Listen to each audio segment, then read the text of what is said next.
par les coups.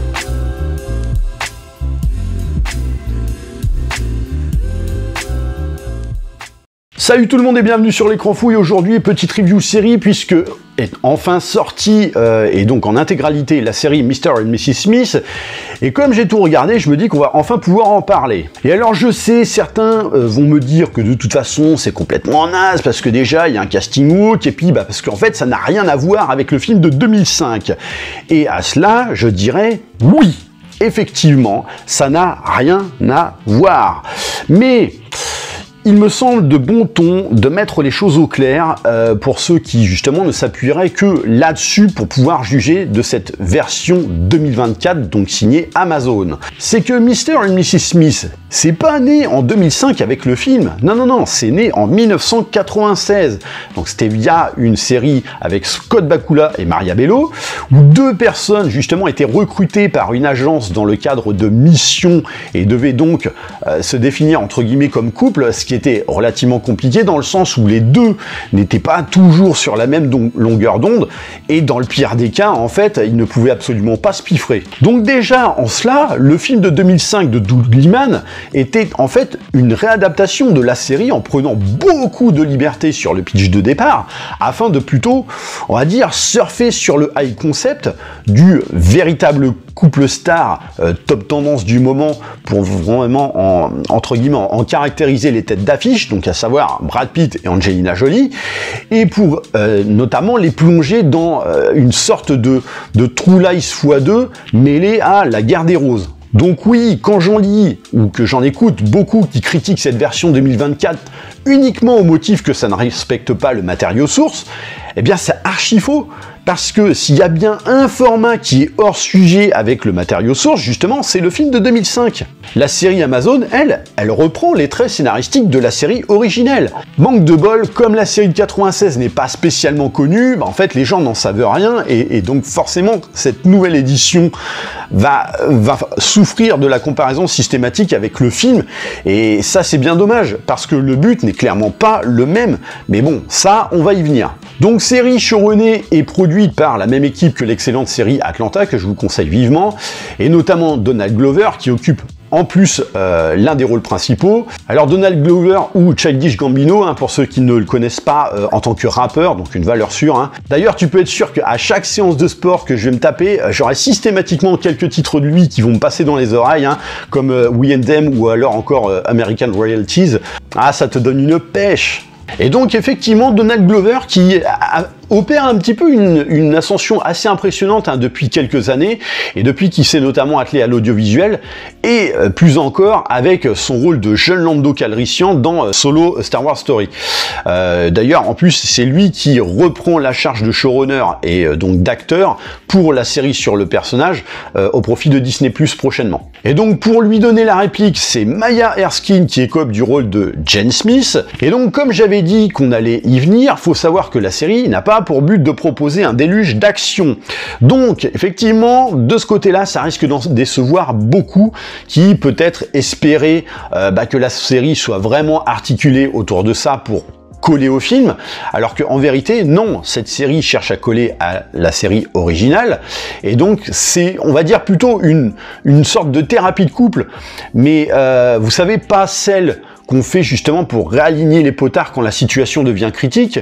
Non, c'est plutôt la thérapie de début de relation qui permet de se comprendre mutuellement afin de mieux gérer l'avenir à deux. Parce que oui, la série démarre effectivement sur un début de couple, alors qui s'apparente au début à une relation professionnelle déguisée, et qui va peu à peu évoluer, donc une manière de voir comment justement, à travers cette évolution de situation, un couple peut faire face aux obstacles, voire carrément aux incompatibilités, parce que là on peut carrément parler d'incompatibilité. Et au final, leur domaine d'emploi, tout ce qui est mission top secrète, espionnage et compagnie, ne sont qu'un simple décor, quoi. D'ailleurs, il n'y a pas vraiment de fil rouge autour de ces missions, ça a plus des airs d'épisodes filler où les personnages seront un petit peu mis à l'épreuve dans leur évolution. Et alors, formellement, on va dire que ça fait le taf, mais pas plus.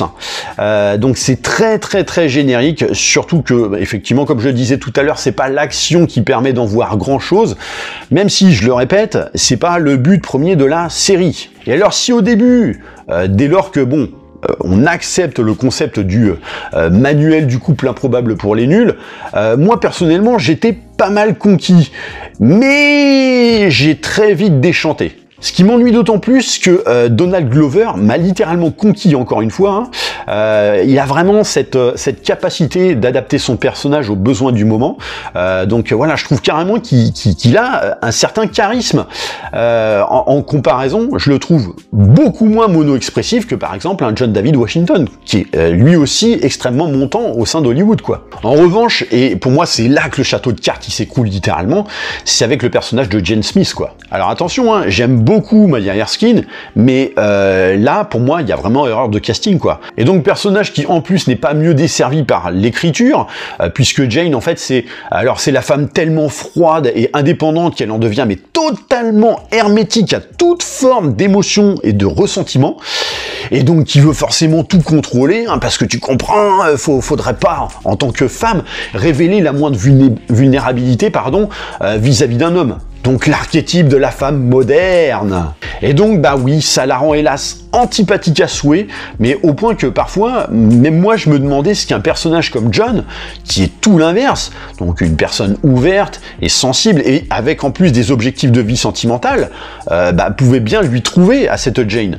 Donc passé les 3 premiers épisodes, on galère vraiment à trouver de la crédibilité à cette romance, tant le trait est extrêmement forcé d'un côté, notamment chez Jane, et que de l'autre, on en vient carrément à presque déconstruire l'homme à travers John, quoi. Et c'est justement un épisode qui notamment est concentré sur des séances de thérapie de couple, donc voilà, pour faire le parallèle sur la thématique du film, qui va vraiment faire basculer le peu d'intérêt qu'on pouvait trouver à la série, mais le faire basculer dans l'ennui absolu, quoi. Et alors, si on avait espoir justement de retrouver peut-être un gain d'intérêt pour Jane vers la fin, en fait, ce qu'il y a, c'est qu'à un moment, on franchit un point de non-retour la concernant.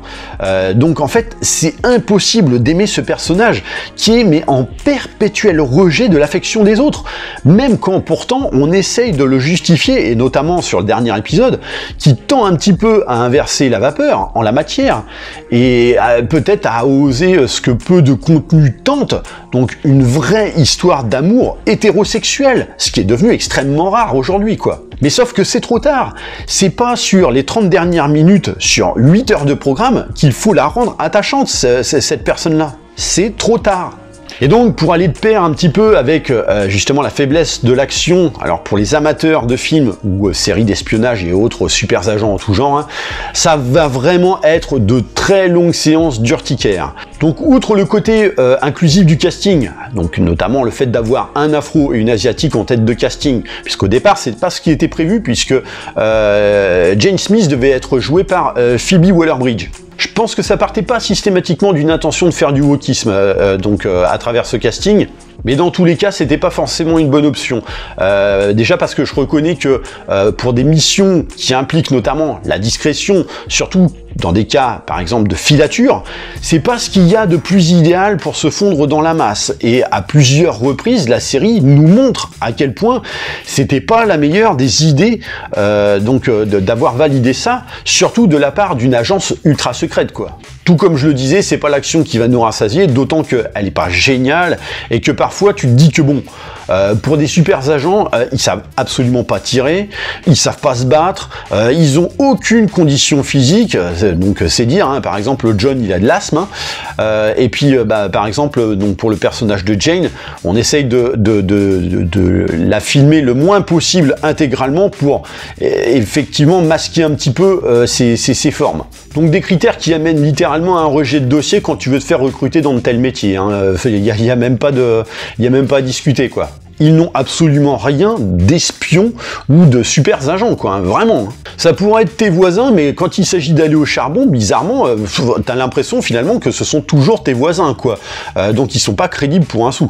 Mais ouais, c'est vraiment dommage parce que l'approche type autopsie d'un couple impossible avait vraiment de quoi être intéressante, avec bien sûr en plus tous les clichés pour servir un petit peu de ressort humoristique, hein. Alors j'en veux par exemple pour preuve une scène en particulier, alors qui est assez rapide, hein, mais qui fait état d'une discussion autour des flatulences dans un couple, et ça a l'air tout con dit comme ça, mais pour toute personne vivant ou ayant vécu en couple, ça sonne comme une situation de déjà vu et qui amène des fois à des difficultés de dialogue. Et après quoi, finalement, une fois que c'est rentré dans les mœurs, on en rigole. Donc c'est à travers ces petits contextes que la série puise sa force au final.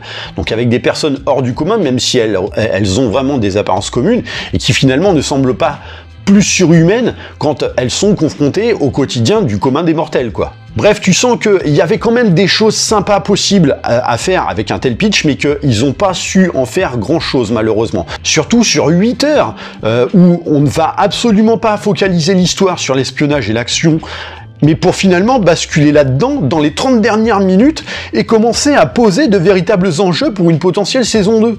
Alors que tu l'as pas fait pendant 7h30. Pareil, le nombre de guests dans cette série, comme John Turturro, Ron Perlman, Paul Dano, donc il y a Sarah Paulson, il y a Alexander Skarsgård, et j'en passe, hein, mais qui finalement ne servent à rien. Alors disons-le clairement, hein, la seule chose, moi, qui m'a vraiment tenu en haleine, c'est Donald Glover, quoi. Mais alors, dans ce cas, si vous n'avez pas encore vu la série, moi je vous conseille plutôt d'aller vous orienter sur Atlanta, hein, si c'est juste pour lui. Hein. Donc à voir si saison 2 il y a, et s'ils arrivent à en faire, justement, quelque chose et faire décoller le truc et l'intérêt, mais pour le moment ça matche pas terrible, même si j'aimais le concept de départ et j'en suis le premier navré parce que j'avais vraiment envie de l'apprécier cette série, quoi. Donc voilà ce que j'avais à dire sur cette série, Mr. and Mrs. Smith version 2024. Pensez bien sûr à laisser des petits commentaires sous la vidéo, bien sûr pensez à la liker et la partager. Abonnez-vous à la chaîne de manière à vous tenir informé de l'arrivée des prochains contenus et je vous dis à très bientôt pour une prochaine vidéo. Allez, bye!